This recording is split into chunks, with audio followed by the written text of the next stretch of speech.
నంద్యాల జిల్లా బనగానపల్లి పట్టణంలోని స్థానిక తెలుగుదేశం పార్టీ కార్యాలయంలో సైకో పోవాలి సైకిల్ రావాలి అనే నినాదంతో ముద్రించిన టీ-షర్ట్లు వీడియో సీడీని ఆవిష్కరించారు.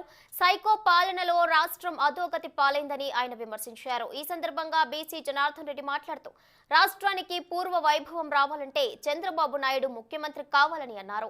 సైకిల్ పాలనతోనే అన్ని వర్గాల వారికి న్యాయం జరుగుతుందని ఆయన పేర్కొన్నారు.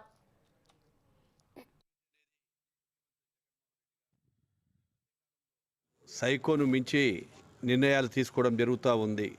ఈ పరిపాలన అనుభవం లేనటువంటి ఈ ముఖ్యమంత్రి రాష్ట్రాన్ని బస్టు పట్టించి అన్ని రకాలలో అన్ని విధాలు కూడా రాష్ట్రం వెనుకబడిపోయింది. అదేవిధంగా అభివృద్ధి అనేది ఎక్కడ కూడా అభివృద్ధి అంతా కూడా కుంటుపడిపోయి గ్రామాలలో కూడా ఎన్నో ఇబ్బందులు పడుతూ ఉన్నారు ప్రజలు. పంచాయతీ వ్యవస్థ కూడా నిర్వీర్యమైపోయింది.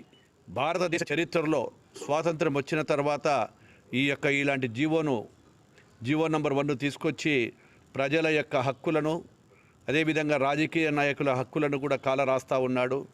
వారి స్వేచ్ఛను కూడా హరించడం జరుగుతూ ఉంది.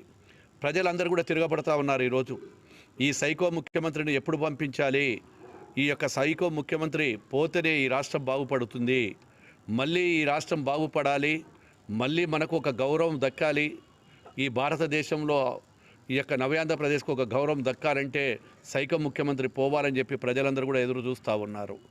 ఎప్పుడు ఎన్నికలు జరిగినా ఈరోజు ఏ గ్రామానికి వెళ్ళినా ఎక్కడికి వెళ్ళినా కానీ కూడా ఇదే స్లోగన్ ఉంది.